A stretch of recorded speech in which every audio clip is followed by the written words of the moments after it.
एक कलाकार होने के नाते अगर आप हमसे पूछेंगे तो मैं चाहता हूं कि आज के समय में आज का जो दौर चल रहा है हिंदुस्तान में, हमारे देश में, और जैसे मैं इंटर किया और जब मैंने देखा कि वंदे मातरम इंटरटेनमेंट, अभी जो देश का माहौल बना हुआ है उसमें ऐसी सोच रखने वाले की जो टीम है, मैं उसको सलाम करता हूं, नमस्ते करता हूं, क्योंकि आज के समय में लोगों की जो मानसिकता है देश प्रेम, और देश प्रेम से ओत-प्रोत ये फिल्म है प्रिय प्रधानमंत्री जी।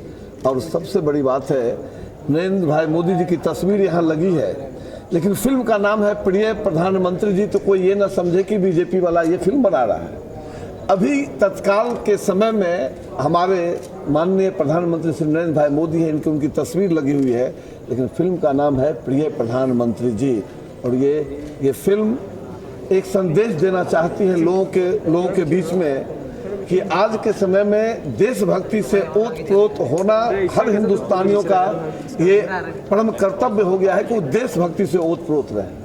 सर, जैसा कि इस फिल्म का नाम है प्रिय प्रधानमंत्री जी, तो देश की समस्याओं के बारे में भी बात की जाएगी। बिल्कुल। हमारे देश में एक समस्या है कि जो स्लम के बच्चे होते हैं, लोग उनको गलत नजरिए से देखते हैं। इस फिल्म में ऐसा क्या संदेश है?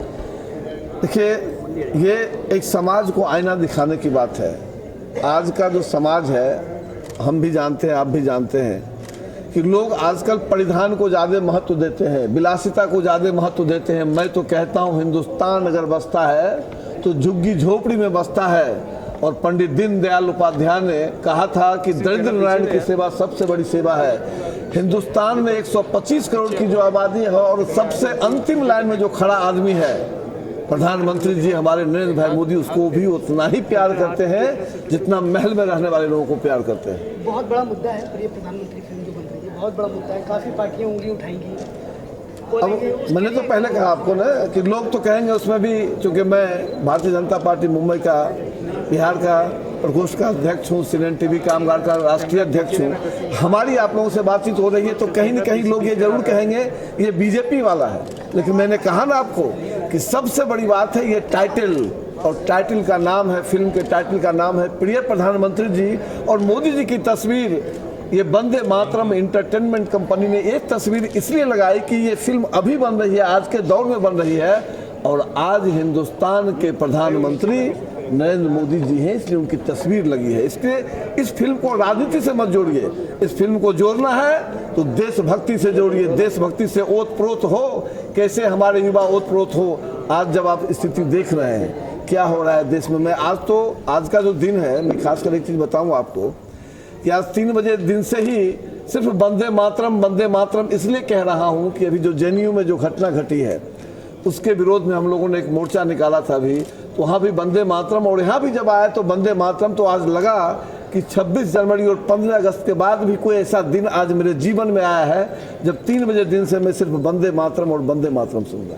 सर, जैसा कि इस फिल्म का नाम है प्रिय प्रधानमंत्री, लोगों की भावनाओं से जुड़ा हुआ है, तो इस फिल्म में संगीत भी इनकी भावनाओं से जुड़ा होगा, उसके बारे में कुछ प्रकाश डालें। एक गीत अभी मैंने एक किसी युवा गायक ने गाया था और अभी हम उनसे मिले भी थे, क्या जबरदस्त का गीत है। मैंने कहा ना कि अभी देश की में सबसे ज़्यादा ज़रूरत अगर किसी चीज़ की है तो जिस तरह से मनोज कुमार जी फिल्म बनाते थे, देशभक्ति से ओत-प्रोत फिल्म बनाते थे, आज देश को ज़रूरत है ऐसी फिल्मों की, ताकि हम इंटरटेनमेंट के माध्यम से, फिल्मों के माध्यम से समाज में एक जागरूकता फैलाने का काम करें कि सबसे पहले भारत माता हमारे लिए है, उसके बाद कोई राजनीतिक पार्टी है, कोई व्यक्ति विशेष है, लेकिन सबसे पहले अगर कुछ हमारे लिए है वो भारत माता है, जिसकी तस्वीर आप स्टेज पर लगा हुआ देख रहे हैं।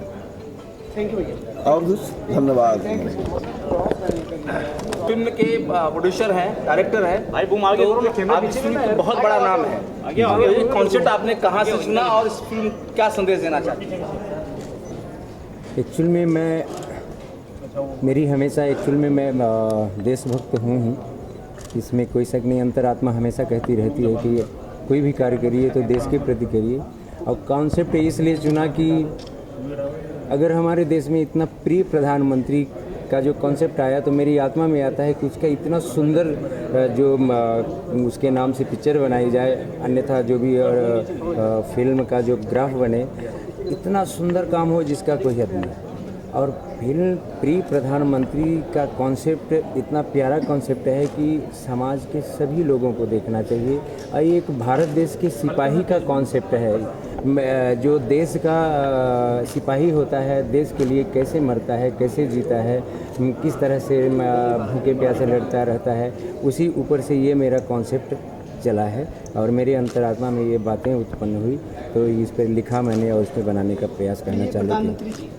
जी जी बहुत सी पार्टियां हैं, उंगलियां उठेंगी काफ़ी। हाँ, उसका हमको क्या कहते हैं तकलीफ़ नहीं है, क्योंकि तकलीफ़ तो शुरू से आ रही है। जैसे मैंने इस पे चालू किया वहीं से चालू हो गई। कैलाश खेर जी को इस गाने के लिए जो एक गाना मैंने गवाया है जो भारत माता के लिए एक सिपाही के नाम से, एक्चुअली में वो गाना देश के सिपाही का गाना है। वो भारत माता के लिए कैसे न्यौछावर होता है, कैसे अपने प्राण को त्याग देता है भारत माता को। तो क्या कहते हैं उसके ऊपर मैंने कैलाश जी को मैं बोला कि क्या कहते हैं गाना गा दीजिए, बड़ी रिक्वेस्ट की, विनती की कि देश का गाना है। तो पहले तो हाँ बोले, फिर इसके बाद कि यार कल गाना होने वाला है, तो उसी वक्त बोले उनके मैनेजर ने कि नहीं गाएंगे। तो मैंने उनसे रिक्वेस्ट भी किया कि क्यों नहीं गाएंगे। तो एक्चुअल में प्रॉब्लम ये है कि उनकी माँ की तबीयत ख़राब हो गई है, तो इसलिए नहीं गाएंगे। हम कहें चलिए अच्छी बात है, हो भी सकता है, मैं नहीं जानता हूँ। बट जो गाना, हालांकि जिसको गाना चाहिए, जिसके हक में आना चाहिए, तो उन्होंने इतना सुंदर गाना गाया है कि मेरा दिल खुश हो गया है। और मैं अभी आप लोगों के सामने ये गीत प्रस्तुत भी होगा, तो प्लीज़ आप लोगों से निवेदन है कि वो गीत को सुने और इस गीत को देश के नाम से समर्पण भी करें। ऐसा भी नहीं है, ये गीत वाकई में देश के एक सिपाही का गीत है। सबका कर्तव्य बनता है कि ऐसी फिल्में भी बने जो प्रेरणादायक हों, समाज के लिए अच्छे काम करें, समाज को एक आईना दिखाएं, ऐसा होना चाहिए। सर, प्रधानमंत्री जी एक बहुत बड़ा नाम है जी। इसको स्टार कास्ट को लेकर भी बड़ी दुविधा हुई होगी, इस बारे में जानना चाहते एक्चुअली में मैं बताऊं, मेरी अंतरात्मा में उनसे बड़ा स्टार कास्ट में मुझे कोई दिखता ही नहीं है, क्योंकि उनका जो काम है मुझे बहुत प्रिय लगता है। और उनकी जो संवेदनाएं हैं, जैसे वो मन की बात में बोलते हैं, क्या कहते हैं, कहीं भी जाते हैं तो बड़ी इतने विनम्र भाव से बोलते हैं कि मन मेरा हमेशा जो है ना गदगद हो जाता है। मैं हमेशा चाहता था कि इनके प्रति हमारे देश में ऐसा प्रधानमंत्री होना चाहिए। इसलिए प्रिय प्रधानमंत्री की बात करें तो तमाम तरह की जहन में बातें आती हैं, जैसे मेक इन इंडिया हो, बेटी बचाओ बेटी जी, पढ़ाओ, जी, हो, जी। स्वच्छ भारत अभियान हो। जी, तो कहीं ना कहीं इस प्रकार का इस फिल्म से भी संदेश देने का टोटल ये फिल्म टोटल पॉजिटिव है। इसमें कहानी तो खैर मैं नहीं बता सकता, बट ये है कि एक बार फिल्म मार्केट में आएगी तो ये 100% ये मेरा अंतरात्मा कहती है कि हिंदुस्तान का हर एक बच्चा गदगद हो जाएगा, इतना ज़रूर है। ये मेरा ही आत्मा कहती है। और जी, प्रिय प्रधानमंत्री का किरदार कौन निभा रहा है? प्रिय प्रधानमंत्री का किरदार प्रधानमंत्री जी ही निभाने उनसे बड़ा हमें कोई दिखाई नहीं देता कि उनका किरदार कौन निभा सकता है, और वही निभाएंगे, ये मेरा प्रयास होगा। जी, कब तक ये फिल्म बन जाएगी और कब तक दर्शक देख पाएंगे प्रिय प्रधानमंत्री को? कोशिश है इस साल तक मैं इसको पूरा कर दूं। अब परमात्मा जाने कितनी, लेकिन ये अंतरात्मा कहती है कि पूरी हो जाएगी और ये साल अंत तक 26 जनवरी गणतंत्र को अगले नेक्स्ट साल में मतलब रिलीज़ करने का मेरा ये प्लान है। Wish you all the best. Thank you so much हमारे कठिन सवालों का जवाब देने के लिए। बोलिए ना सर। रेडी? जेठालाल जी, प्रिय प्रधानमंत्री जी लिविंग पिक्चर फिल्म आ रही है, जिसके आज आप गेस्ट हैं, इस बारे में आप बताएंगे दर्शकों का क्या संदेश देना चाहते हैं? बस यही कि ये बहुत ही हटके सब्जेक्ट है और मंगल फौजी जी ये बनाने जा रहे हैं, तो ख़ास इनको शुभेच्छा देने के लिए यहाँ आए हैं और आशा करते हैं कि बहुत बढ़िया ये फिल्म बने और इस फिल्म के माध्यम से जो भी वो मैसेज देना चाहते हैं वो जनता तक के पहुँचे। और आमतौर पे एंटरटेनमेंट तो होता ही है हर फिल्म में, बट इस फिल्म के माध्यम से एक कुछ अच्छा मैसेज देने की कोशिश है, देशभक्ति का मैसेज देने की कोशिश है। तो आमतौर पर बहुत कम लोग ऐसा जोखिम उठाते हैं, थोड़ा सा हट के सब्जेक्ट लेकर उस पर फिल्म बनाने के लिए। तो इन्होंने ये जोखिम उठाया है तो हमारा फ़र्ज़ बनता है कि हम इनको सपोर्ट करें। तो उसी के लिए हम यहाँ पे आए हैं और तहे दिल से हम ये चाहते हैं कि बहुत बढ़िया फिल्म बने, बहुत लोग इसको देखें और आगे भी अच्छा काम करते रहें। जी, अगर बात करें प्रिय प्रधानमंत्री जी की, अगर ये किरदार आपकी झोली में आता है तो करना पसंद करेंगे? अव्वल मैं तो लगूंगा नहीं प्रधानमंत्री। फ़िलहाल जो अभी मेरी इमेज बनी हुई है कॉमेडी की, तो ये मेरे हिसाब से लगता है कि ये कॉमेडी नहीं है, ये एक सीरियस फिल्म है। तो उसका जो मकसद है वो फिर भटक जाएगा। इसी सवाल को आगे बढ़ाते हुए, सॉरी सर, आगे बढ़ाते हुए कि कौन सा कलाकार इस रोल में फिट बैठेगा आपकी नज़र से? ऐसे तो कई कलाकार हैं। परेश जी मेरे हिसाब से बहुत बढ़िया निभा सकते हैं मोदी जी का जो पात्र है। के लिए दिखा देंगे। सर, बात करें प्रिय प्रधानमंत्री जी, तो कहीं ना कहीं आने वाले तारक मेहता के उसमें प्रमोशन का आप भरोसा दिला सकते हैं मोदी जी को? वो तो देखिए, वो उसकी जो है वो तो हमारे प्रोड्यूसर असित कुमार मोदी जी उसका कॉल ले सकते हैं, तो मैं उनके बिहाफ पे नहीं कह सकता। उनके लिए एक बार बन जाए फिल्म तो बेशक आसित जी से मिले और वहाँ वो होगा तो डेफिनेटली करेंगे। Wish all the best, thank you so much. Thank you. प्रिय प्रधानमंत्री जो फिल्म है ये देशभक्तों के ऊपर समर्पित है ये फिल्म, और जब देशभक्ति की बात आती है तो वो जज्बा भी होना चाहिए। उसी जज्बे को हम लोगों ने कोशिश की है कि आप तक पहुंचा सकें, और गानों में भी उसी तरह की देशभक्ति आपको देखने को मिलेगी। एक प्रयास है हम लोगों का, मंगल फौजी जी का और राज बिहारी जी का, प्रिय प्रधानमंत्री जी। ये 2 लाइन हो जाए, म्यूजिक तो बनाया होगा, इतना क्या गाना तो होगा। भारत माता तेरी कसम है, जीवन तुझ पे वारा है, तुझ पे जीना तुझ पे मरना इस जीवन की धारा है। भारत माता तेरी कसम है, जीवन तुझ पे वारा है, तुझ पे जीना तुझ पे मरना इस जीवन की धारा है। तू आन है शान है, तुझ पे निछावर प्राण है, तू आन है शान है, तुझ पे निछावर प्राण है।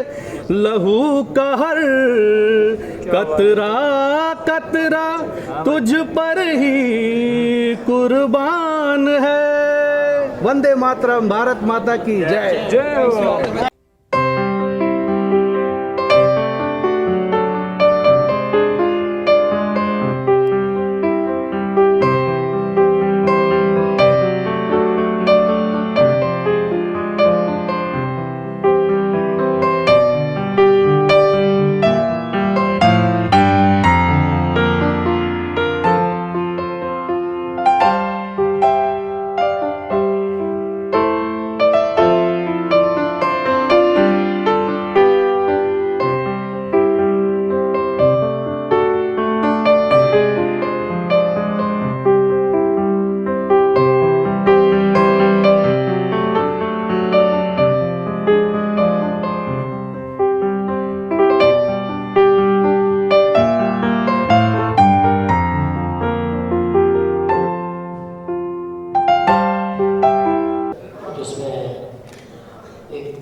डांस आइटम हो या कुछ हो या कहानी में कुछ ऐसा रोमांटिक ये है वो, आमतौर पर लोग ऐसा ही सोचते हैं।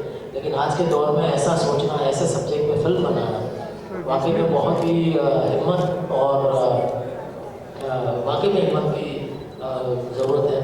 और दाद देता हूँ मैं जैसा कि सर ने कहा कि बिल्कुल डेफिनेटली हम सबको इनको हौसला इनका बढ़ाना चाहिए। और इसीलिए खास मैं आज, जैसे 2 दिन पहले ही नाजिर भाई हमारे सिनेमा में जब भी कोई स्टंट का होता है तो नाजिर भाई और मास्टर जी आते हैं, तो अभी 2 दिन पहले ही मंगल जी और नाजिर साहब आए शूटिंग में कि भाई ऐसा ऐसा है तो आप आएंगे। उन्होंने ज़रूर इतना नेक कार्य के लिए है, it's a very good cause, definitely support करेंगे हम और आएंगे एज अ वेल विशर हम आएंगे। मैं अभी दादर था, दादर से खास यहाँ पे आपको ये विश करने आया हूँ। फिर से वापस मुझे 9 बजे के लिए टाउन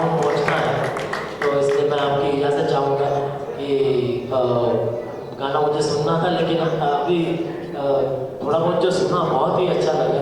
और play sound play song play.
सिपाही कहता है, समा कहती है, पास आना ना मेरे वरना जल जाओगे, बैर मुझसे किया तो छल जाओगे।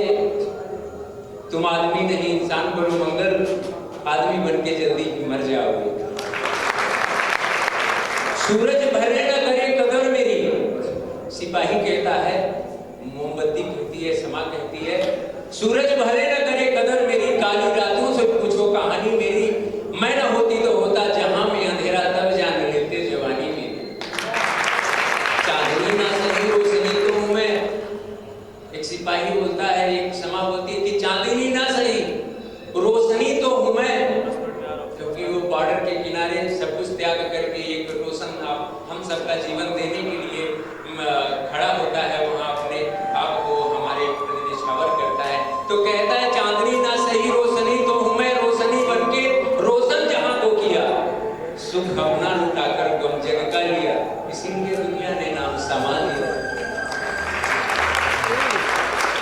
मैं मरूंगी बेशक, आवाज भी न होगी, मेरी कमी रातों को होगी, तुम अंधेरे में भटकते रहोगे सदा, याद दिल में समा ख्वाबों में होगी। ये मेरे सिपाही के लिए एक छोटा सा ये कविता है, मैं इसको आपको